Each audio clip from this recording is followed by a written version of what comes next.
Hello everyone, my name is Anurag Lala. I am the author of Entrepreneurship and Management Lessons from the Streets of India. This is basically a book which will take you through a journey of street vendors and street entrepreneurs in the country. Before starting anything about this book, I would like to clear the title, the meaning of the title. The title states that Entrepreneurship and Management Lessons from the Streets of India. Entrepreneurship and management lessons basically means the principle and the practice of entrepreneurship and management lessons which are being done by the street vendors in the country. And the streets of India basically means the street vendors and the street vendors who are working with their businesses every day in the streets. So in this video I would like to just tell you about different chapters and what is a gist of every chapter. So the first chapter that we will get in this book is Introduction, which will actually tell you what is unorganized sector. You have also noticed that this book tagline states discovering the potential of India's unorganized sector. So what is unorganized sector, and what percentage of people are there in the unorganized sector, all will be stated right in the first chapter. The second chapter you will get across management lessons from the streets of India.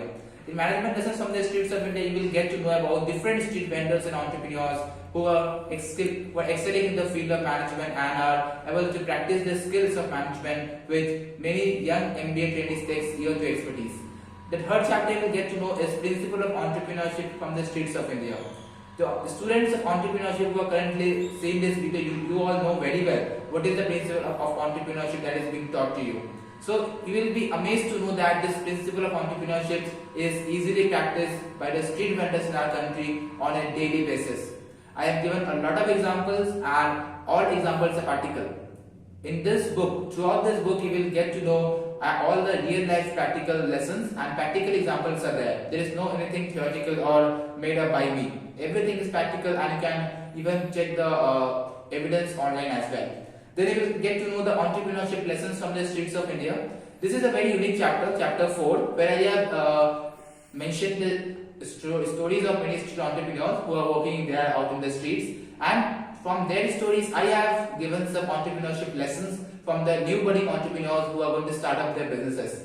You will get to know about many entrepreneurs in this chapter which are from India itself, and my favorite was a tea seller named Lakshman Rao, who is now the author of 25 books. Basically, he is a tea seller. At the age of 60 or 65, he has completed his master in arts from IGNOU in Delhi. So these stories are really very inspiring, and I hope that you are going to like it. The next chapter you will get is the business lessons from the street vendors. Business lessons means how street vendors are using various marketing techniques, marketing tools, and their business practices which we as entrepreneurs can easily adopt. Then you will get to know about marketing lessons that in this chapter you will get to know that how easily the marketing lessons are being followed by businesses in the country. Basically, big corporates spend a lot of money in recruiting the marketing heads, marketing MBA students, so that the marketing could be easily managed. But here you will get to know the marketing skills which these entrepreneurs possess in real life that worth to be learned. Then we will come across women entrepreneurship in India. As per the Ministry of Statistics, they say that Indian women entrepreneur in India is very less compared to that of men, but still their contribution could not be neglected. There are some women entrepreneurs who are earning their daily bread from doing these businesses and are providing livelihood to many people across the country. So I hope that the women and the girls who are reading this, who are basically reading as well as watching this video right now, will get to know that how women entrepreneurship is boomed in the country. As per what I believe, as per my research, I have seen that in villages basically people don't support girl child to do something extraordinary or to take some ventures. But the reality is completely different. Society needs to understand that women also need a particular space than compared to men. In today's generation where technology is playing a very big part, women is not something that you will keep her in home and do all the household work. They also want to shine in their life, and in this book you will get to know about women entrepreneurs who have no doubtly have faced a lot of struggles from society, from friends, families, everywhere, but still today are millionaires in their own ways and are providing job opportunities to million people across the country. Then you will get to know about beyond entrepreneurship, which is chapter 8 during COVID-19. So COVID-19 was such a movement that lockdown basically was implemented, 21 days lockdown, and even lockdown was extended, In that time period, we have seen that many businesses have fluctuated. Their economy has also fallen. But in that cases where many people have lost their jobs, they don't have even a bread to eat in a day. There were certain entrepreneurs who come out from the crowd and have supported these people who don't have even that much amount of money to earn their daily bread. You will get to know about Sai Ram Rasoi from New Delhi and one more entrepreneur, most probably from Kandivali, Mumbai. So I hope that we will also get to know about their journey, their wonderful journey and their spirit of doing something good for the people who are in problem at that time. Then you will get to know about business case stories from India. In this chapter, you will get to know about 3 business case studies. The first one will be of Amul India Limited, that is Anand Milk Union Limited Amul. Second, you will get to know about the Lijjat Papad story, Sri Mahila Udyog Lijjat Papad, how it started, their skills, their marketing lessons, and how they have grown up to be such a big brand.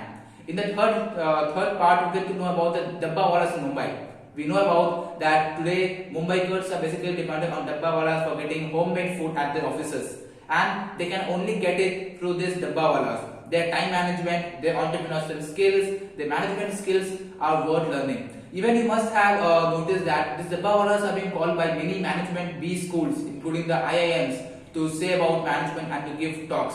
They have also been featured in those talks and TEDx as well. So I hope that you will also learn something new from there. And at last, chapter 10, there is a conclusion, which meaning I will not say you. Conclusion, I have one request to many to the readers of my book who will be reading this book, and you will get to know about my request when you will read this book. So I hope that you will love it. In a nutshell, this book basically is a tale of street entrepreneurs like vendors, peddlers who have done outstanding achievements in their life without having no formal degrees, without any MBA, without any BBA or any professional management skill. So I hope that you will like this book, and I will be very glad to know about your reviews in this book. Thank you.